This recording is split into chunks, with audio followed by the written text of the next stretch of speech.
Hello everyone, welcome to Solitude Education. My name is Amir Reza and today we are going to discuss about the RCC and method to design RCC members. अब RCC होता क्या है इस बारे में बात करेंगे. तो RCC mainly it's a combination of reinforced cement concrete like cement, aggregate and reinforcement we can say.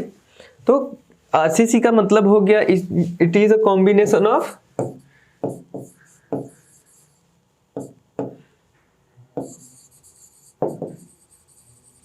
Reinforcement, cement and concrete. तो आज हम ये आरसीसी को कितने मेथड से डिजाइन कर सकते हैं, कौन सा मेथड यूज करते हैं आज के ज़माने में, कौन सा पहले यूज करते थे, कौन सा बेटर है, ये सारा कुछ डिस्कस करने वाले हैं ये आरसीसी के लिए. तो ये है आज का टॉपिक, इसके बारे में हम आज पढ़ने वाले. तो आगे बढ़ते हैं. हाँ जी, तो अब आगे आती है what is RCC design method. अब there are 3 method of structural design, that is working stress method, limit state method and ultimate load method. अब these design method are used for reinforced concrete as well as steel structure design. अब यहाँ पे कहने का मतलब ये है कि 3 टाइप के मेथड्स होते हैं, स्टील स्ट्रक्चर हो या आरसीसी स्ट्रक्चर, दोनों को डिज़ाइन करने के लिए. जो फर्स्ट वाला आता है, अब वो फर्स्ट है वो है वर्किंग स्ट्रेस मेथड, सेकेंड आता है लिमिट स्टेट मेथड और जो थर्ड है वो आता है अल्टीमेट लोड मेथड. अब तीनों अलग अलग मेथड है, ये अलग अलग टाइम में इवॉल्व हुए थे. जैसे जो ये वर्किंग स्ट्रेस मेथड है ये अराउंड 1900 के आसपास यूज होना स्टार्ट हुआ था. फिर आया था अल्टीमेट लोड मेथड जो इसके जस्ट बाद ये यूज होना स्टार्ट हुआ. फिर सबसे लास्ट में ये आया जो आज तक यूज हो रहा है. तो आगे बढ़ते हैं. अब बात आती है वर्किंग स्ट्रेस मेथड की. वर्किंग स्ट्रेस मेथड होता क्या है. तो working stress method is a design method used for the reinforced cement concrete design where concrete is assumed as elastic steel and concrete act together. कहने का मतलब ये है कि वर्किंग स्ट्रेस मेथड में मेनली जो चीज़ कंसीडर की जाती है वो जब इसको यूज़ किया जाता है तो ये माना जाता है कि जो हमारी स्टील है एंड जो कंक्रीट है दोनों की जो एक्सपांसन होती है, थर्मल एक्सपांसन, वो दोनों इक्वल होती है. दोनों की एक्सपांसन इक्वल होती है जो कि एक्चुअली में ये नहीं होता है. कंक्रीट बहुत कम एक्सपांड होती है लेकिन स्टील बहुत ज़्यादा एक्सपांड हो सकती है टेम्परेचर के केसेस में. अब यहाँ पे वही बोला जाता है जो इलास्टिक प्रॉपर्टी होती है स्टील की और कंक्रीट की, वो दोनों सेम होती है, लेकिन ये नहीं होता है. आगे लिखा गया where the relationship between load and stress is linear. कहने का मतलब ये है relationship between load and stress is linear का मतलब है कि जब हम ये अगर स्ट्रेस है, ये लोड है, तो जैसे जैसे हम लोड अप्लाई करेंगे वैसे वैसे स्ट्रेस इंक्रीज होते जाएगा, तो ये लीनियर होगा. अब आगे बढ़ते हैं. अब यहाँ पे आप देख सकते हैं एक चीज कि जब वर्किंग स्ट्रेस मेथड यूज होता था उस टाइम कंक्रीट जो होता था वो कितना लोड हमें बियर करवाना है उस पे चलता था. कहने का मतलब ये है कि कंक्रीट की जो फुल स्ट्रेंथ होती है, फुल स्ट्रेंथ कंक्रीट की जो कि एफसीके से डिनोट करते हैं नॉर्मली, उसको हम यूज नहीं कर पाते थे फुल स्ट्रेंथ को. ये बहुत ज़्यादा हेवी हो जाता था. पहली बात तो ये, इसमें जो लोड आता था हमारा उस लोड को कंसीडर कर लेते थे, लेकिन हमारा कंक्रीट कितना लोड बियर कर सकता है उसको हम कंसीडर नहीं करते थे. यानी कि अगर कंक्रीट, लेट्स सपोज कंक्रीट हमारा M25 है, तो हम इसको नॉर्मली हमें अगर 20 किलो न्यूटन का ही लोड बियर करवाना है फिर भी हम ये यूज़ कर लेते थे. हम ये कंक्रीट के बारे में नहीं जानते थे कि ये 25 तक जा सकता है या नहीं जा सकता है, तो हम लोड के अकॉर्डिंग कंक्रीट बहुत ज़्यादा यूज़ कर लेते थे. कंक्रीट की जो ऑप्टिमम बियरिंग कैपेसिटी होती है या फिर कैरेक्टरिस्टिक कंप्रेसिव स्ट्रेंथ होती है उसको कंसीडर ना करके डायरेक्ट हम मतलब उसके एफिशिएंसी पे, कंक्रीट की लाइफ टाइम और उसके वर्केबिलिटी पे ज़्यादा ध्यान देते थे, ना कि उसकी स्ट्रेंथ कितनी है और क्या चीज़ पे फोकस करना है. तो ये दिक्कत है यहाँ पे, जिसकी वजह से क्या होता था, बहुत ज़्यादा कंक्रीट की वेस्टेज होती थी, अनइकोनॉमिकल सेक्शन डिज़ाइन होता था. हाँ, लेकिन परफॉर्मेंस नो डाउट सबसे बेटर रहती थी. इसमें एक चीज और जो अच्छी थी वो ये थी कि जो ये फेल होता था कंक्रीट, वर्किंग स्ट्रेस में जो फेलियर आता था वो सडन होता, सडन इन द सेंस कि फेल होता तो मतलब अचानक फेल नहीं होता था। कहने का मतलब ये है कि अगर हम लिमिटेड स्टेट में जाते हैं तो लिमिटेड स्टेट में हमें पहले फेलियर होने से पहले क्रैक्स वगैरह देखने को मिलते हैं, ये सब देखने को मिलता है। लेकिन वर्किंग स्टेज में ज़्यादातर केसेस में फेलियर अगर होता था तो वो बहुत जल्दी होता था। तो हमारे पास हमें पता होता था कि अगर क्रैक्स आई है तो ये फेल होगा जल्दी। तो ये एक चीज़ होती है और ये एक तरीके से नुकसान भी है कि फेलियर हो रहे। अगर बहुत मेगा स्ट्रक्चर है तो उसको रिपेयर ना किया जाए टाइम पे तो ये फेल होगा, तो ये ज़्यादा दिक्कत होती है। इसमें एक चीज़ जो सबसे देखने वाली चीज़ है, ये आज भी यूज़ होती है, ये यूज़ होना बंद हो चुकी थी, ये यूज़ होना बंद हो चुकी थी बहुत पहले। जब हमारा 1900 में वर्किंग स्ट्रेस मेथड यूज़ होता था, उसके बाद जब हमें पता लगा कि ये बहुत ज़्यादा सक्सेसफुल नहीं है तो इसको हमने बंद कर दिया यूज़ करना। लेकिन ये आज भी यूज़ होती है, कहाँ पे? डैम में और वाटर टैंक में। ओवरहेड वाटर टैंक जो होता है सिटीज में लगाए जाते हैं वाटर सप्लाई के लिए, उनमें यूज होती है। अब यहाँ पे देखने वाली ये बात है कि यही दोनों जगह पे क्यों यूज की जाती है। तो ये दोनों जगह पे यूज करने का कारण ये है कि जो हमारी डैम होती है और जो हमारी वाटर सप्लाई की जो टैंक होती है ओवरहेड वाटर टैंक, उन दोनों में एक चीज कॉमन है, उनकी एफिशिएंसी पे ध्यान दी जाती है, उनकी जो सर्विसबिलिटी है उन पे ध्यान दी जाती है, ना कि कॉस्टिंग पे और ना अदर चीज़ों पे। तो जो डैम होता है, हम नॉर्मली जो हम डैम बनाते हैं वो बनाते हैं कई साल, मतलब कई 100 सालों तक चले। बहुत सारे डैम्स है जो कई हजारों सालों से है। राजस्थान वगैरह में भी जो डैम है जो मतलब किंग्स ने बनवाया था उस टाइम के डैम्स आज भी चल रहे हैं। वैसे ही वो ओवरहेड वाटर टैंक का भी ये होता है कि हमें बार बार ना बनवाना पड़े, एक बार वाटर टैंक बनवा दिया तो एटलीस्ट 100 साल तो चले कम से कम। तो इन सब केसेस में हम ज्यादातर प्रायोरिटी देते हैं हमारे वर्किंग स्ट्रेस मेथड को, क्योंकि इसमें लोड भी हो जाता है कैलकुलेट हमारा।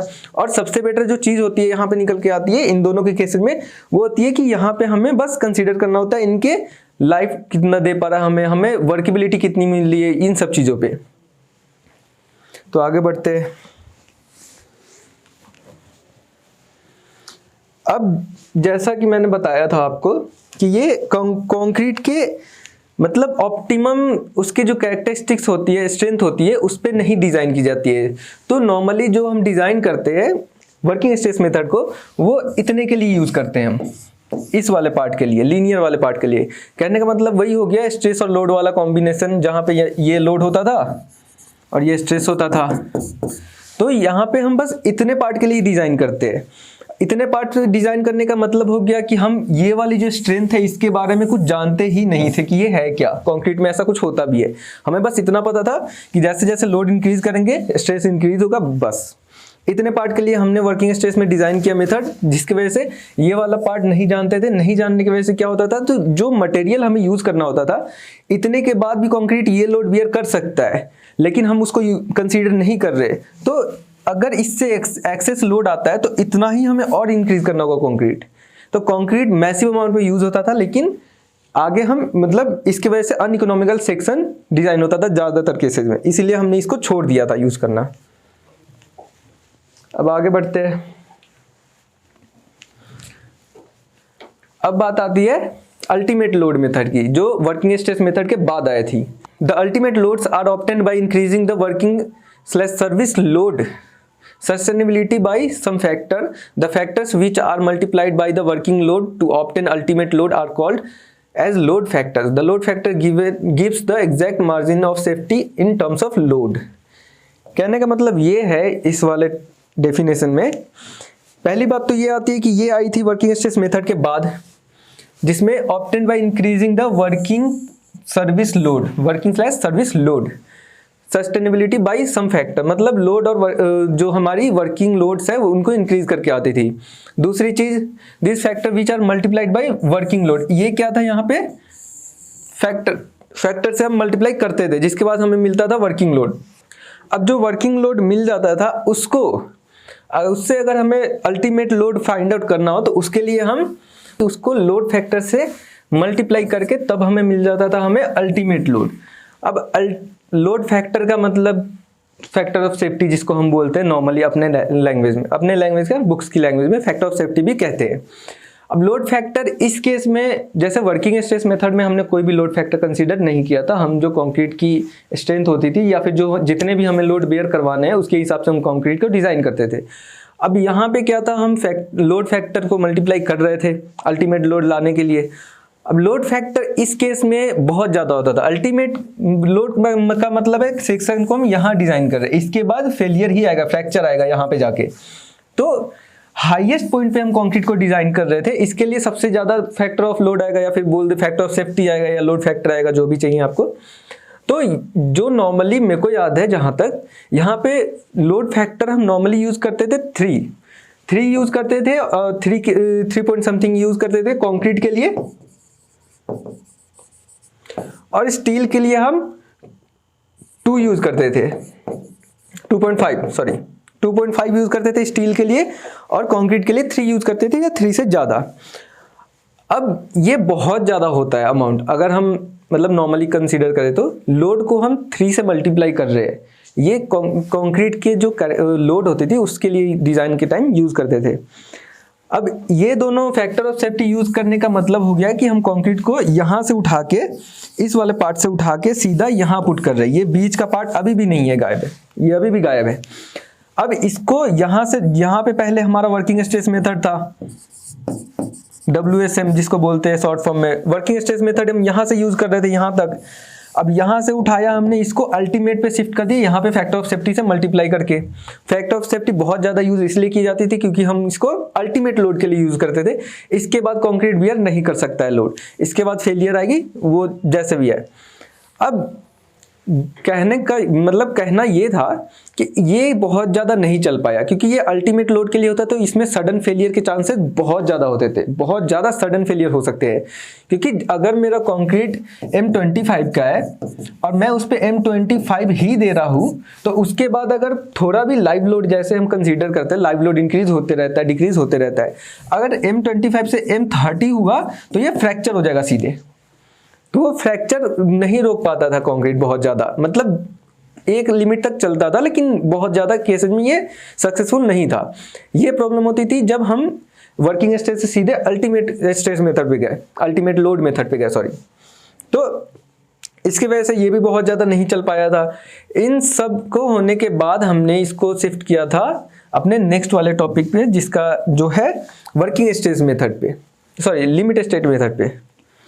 तो लिमिट स्टेट मेथड की बात करते हैं अब।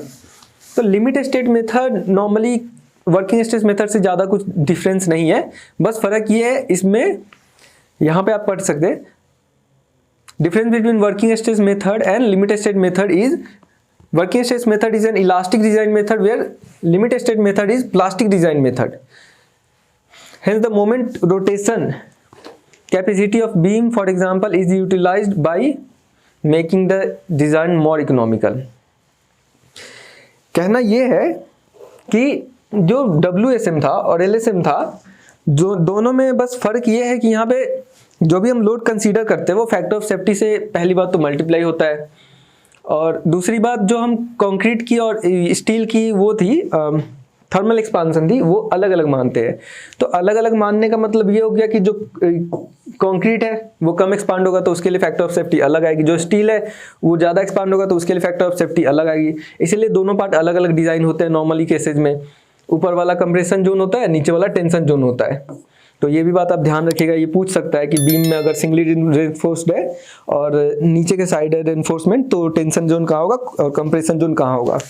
तो इसका सिंपल सा जवाब है कि जिस साइड स्टील होगी वो साइड टेंशन में होगा, जिस साइड स्टील नहीं होगी वो कंप्रेशन में होगा। ये सिंपली सपोर्टेड में हो गया। अगर ये कैंटिलीवर होगा तो ये चेंज हो जाएगी, कैंटिलीवर में रेनफोर्समेंट ऊपर साइड में होती है तो वो टेंशन हो जाएगा, नीचे कंक्रीट होती है तो वो कंप्रेशन हो जाएगा। अब आते हैं अपने टॉपिक लिमिट स्टेट पे। तो वर्किंग स्ट्रेस मेथड में जहाँ पे हम लोड कंसीडर करते थे कंक्रीट की और सब कितना बेयर कराना है, कितना हमारे पास लोड है, उस लोड को हम यहाँ पे अपने फैक्टर ऑफ सेफ्टी से मल्टीप्लाई कर देते हैं। अब फैक्टर ऑफ सेफ्टी कितनी है हमारे पास? फैक्टर ऑफ सेफ्टी स्टील के लिए हमारे पास 1.5 है, ये 1.15 है, और कंक्रीट के लिए 1.5 के आसपास लेते हैं हम। अब ये स्टील के लिए 1.15 इसलिए लेते हैं क्योंकि स्टील हमारा फैक्ट्री में मैन्युफैक्चर होता है। फैक्ट्री में होगा तो प्रिसीजन के साथ होगा, वहाँ पे एक स्किल्ड लेबर होते हैं और भी सारी चीज़ें होती है जिसकी वजह से स्टील का फैक्टर ऑफ सेफ्टी कम रख सकते हैं। कंक्रीट साइट पे जाएंगे तो ज़्यादा यूज़ होती है फैक्टर ऑफ सेफ्टी, और फैक्ट्री में या प्रीकास्ट वगैरह तो कम यूज़ होती है।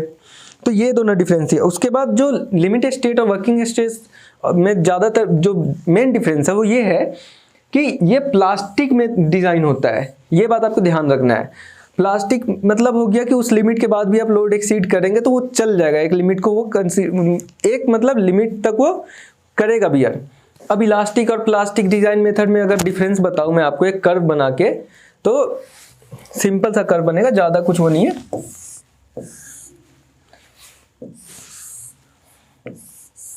ये होती है इलास्टिक वाली कर्व। इलास्टिक पे डिजाइन करोगे तो आप यहाँ, प्लास्टिक पे डिजाइन करोगे तो आप यहाँ से डिजाइन करोगे। तो अगर हम इस पे डिजाइन करेंगे, अपने इस वाले पे डिजाइन करेंगे प्लास्टिक पे, और हमारी अगर लिमिट इलास्टिक पे है, हमारी कंक्रीट की लिमिट इलास्टिक पे, तो हम इस दोनों के बीच में जो गैप है उतना लोड एक्सीड कर सकते हैं। अभी भी इतना हमारे पास है चांसेस कि हम इतना लोड और बढ़ा सकते हैं, हमारे डिजाइन में कोई फेलियर नहीं आएगा। ये चीज़ आपको ध्यान देनी होगी। अब यही डिफरेंस थी वर्किंग स्ट्रेस मेथड में। हमारी कंक्रीट की स्ट्रेंथ भी इतनी थी और हम यूज़ भी यहाँ पे कर रहे थे, जिसकी वजह से फेलियर आता था लोड इंक्रीज करने पे, और हमें पता भी नहीं होता था कि लोड आगे कंक्रीट बियर कर सकता है नहीं कर सकता है। प्लास्टिक में ये डिफरेंस है। अब इसकी वजह से क्या होता है, हमारी जो कंक्रीट है इकोनॉमिकल बनती है, प्लस बहुत ज़्यादा फेलियर नहीं आते हैं। हमारे फेलियर भी बहुत कम हो गए, जिसकी वजह से आज भी हम प्लास्टिक डिज़ाइन मेथड को फॉलो कर रहे हैं या फिर लिमिटेड स्टेट मेथड को फॉलो कर रहे हैं। अब ये जो न्यूमेरिकल्स है, ये वाले सारी चीज़ें कैलकुलेशंस वगैरह, ये मैं आपको आने वाले वीडियोज़ में बता दूंगा। आगे जो भी सीरीज इसकी चलेगी, आगे इसकी मतलब वो चलेगी आपकी डिज़ाइन मेथड चलेगी, आरसीसी की डिज़ाइन वाली बीम डिज़ाइन चलेगी आगे। अब आगे बढ़ते हैं। अब यहाँ पे जो मैं बाकी सब चीज़ों में आपको समझाया कि वर्किंग स्ट्रेस मेथड यहाँ तक यूज हुआ था, अल्टीमेट लोड मेथड यहाँ पे यूज हुआ था, लिमिटेड स्टेट मेथड इन दोनों के बीच में यूज होता है, ताकि जैसे ये कर्व हुआ, नॉर्मली ये कर्व अगर मैं आपको बताऊं ऐसा डिवाइड करके, तो कर्व ऐसे बनता है इसका।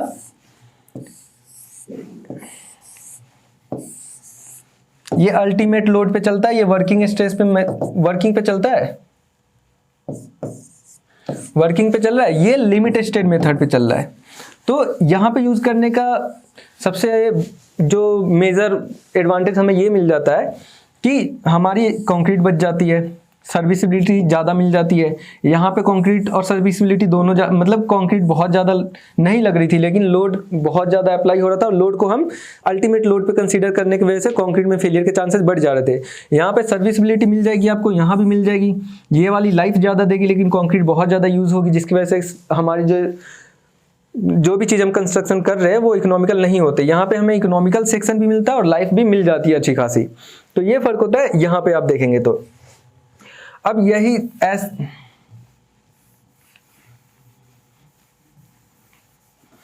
अब ऐसा ही कुछ कर्व बनता है हमारे स्टील और कंक्रीट के बीच में, जो थर्मल एक्सपांशन की बात कर रहा था मैं। जो कंक्रीट की थर्मल एक्सपांशन होती है वो अलग होती है, जो स्टील की थर्मल एक्सपांशन होती है, जिसकी वजह से ये सारा कुछ हुआ, तीन मेथड्स है वो अलग होती है। तो जो हमारी कंक्रीट होती है उसकी स्ट्रेस स्ट्रेन कर्व ऐसे बनती है, जो कास्ट आयरन होती है उसकी थोड़ी सी ऊपर होती है, और जो माइल्ड स्टील होती है उसकी ऐसे ही बनती है, ऐसे वाली। तो आप देख सकते हैं माइल्ड स्टील इतना ऊपर है, ये कास्ट आयरन हो गया, और यहाँ पे हमारी कंक्रीट है।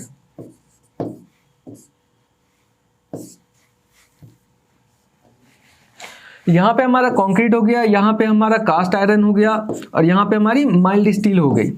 तो आप देख सकते हैं कि जो माइल्ड स्टील है उसकी स्ट्रेंथ और थर्मल एक्सपांशन बहुत ज़्यादा है, लोड भी बहुत ज़्यादा बियर कर सकता है, एक्सपांड भी हो सकता है। कंक्रीट के केस में कम है, और कास्ट आयरन के केस में कंक्रीट से थोड़ा ज़्यादा है, तो जिसकी वजह से लिमिटेड स्टेट मेथड सबसे बेटर साबित होता है। हम इन दोनों को अलग अलग कंसीडर करते हैं, जिसके बाद हम इसको डिज़ाइन करते हैं, तो हमारी सबसे पहली जो चीज़ मिलती है वो होती है हमारी सेक्शन इकोनॉमिकल होती है।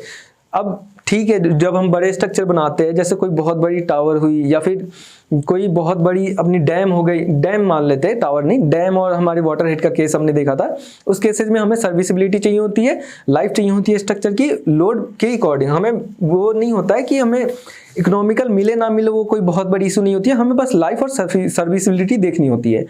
लेकिन अगर हमें कोई कंस्ट्रक्शन करनी है छोटी मोटी, तो छोटी मोटी कर लो या कोई टावर कर लो ऐसे कोई, तो हमें नॉर्मली इकोनॉमी को कंसीडर करना होता है, क्योंकि इकोनॉमी बहुत बड़ी रोल प्ले करती है, जिसकी वजह से आज इकोनॉमी डाउन होने की वजह से कंस्ट्रक्शन इंडस्ट्री में बहुत सारी जो हमारी प्रोजेक्ट्स है वो बंद होते जा रही है, बहुत ज़्यादा हालत ख़राब हो रही है।